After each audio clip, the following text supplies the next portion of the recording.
Saudara, kondisi ekonomi Indonesia saat ini tengah mengalami banyak tantangan. Institute for Development of Economics and Finance atau INDEF pada November lalu pun menyampaikan proyeksi pertumbuhan akan stagnan di angka 5% dan bisa jadi tak tercapai jika daya beli masyarakat rendah. Kenaikan harga bahan pokok ditambah gaji yang stagnan telah menekan daya beli kelas menengah. Bahkan ancamannya, kelas menengah bawah terancam turun ke golongan warga miskin jika tidak ditolong. Bukan menguntungkan masyarakat kelas menengah dan bawah, sejumlah kebijakan baru dari pemerintah justru disambut dengan polemik dari masyarakat. Antara lain yakni kebijakan PPN terhadap barang mewah yang naik menjadi 12%. Menteri Keuangan Sri Mulyani menyebut barang kategori mewah akan dikenakan PPN 12% per 1 Januari 2025. Barang-barang tersebut dikonsumsi kelompok mampu seperti jasa pendidikan internasional, layanan rumah sakit kelas VIP, hingga makanan impor dengan harga premium.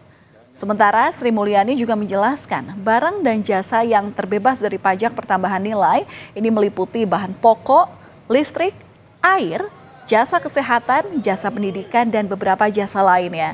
Di satu sisi kebijakan ini dilakukan untuk menjaga APBN agar tetap sehat.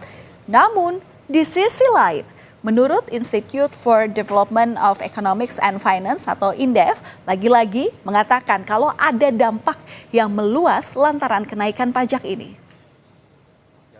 Kan bagi barang yang dikategorikan mewah, maka kita juga akan menyisir untuk kelompok harga untuk barang-barang dan jasa yang merupakan barang jasa kategori premium tersebut. Seperti rumah sakit kelas VIP, pendidikan yang standar internasional yang berbayar mahal.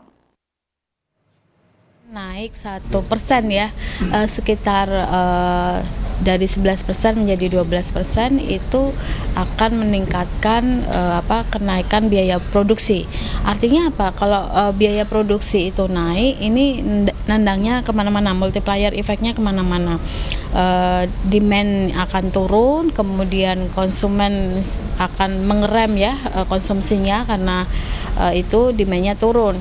Nah di sisi lain kalau perusahaan itu permintaannya barang itu turun, maka yang terjadi adalah karena ongkos produksinya naik, maka yang terjadi adalah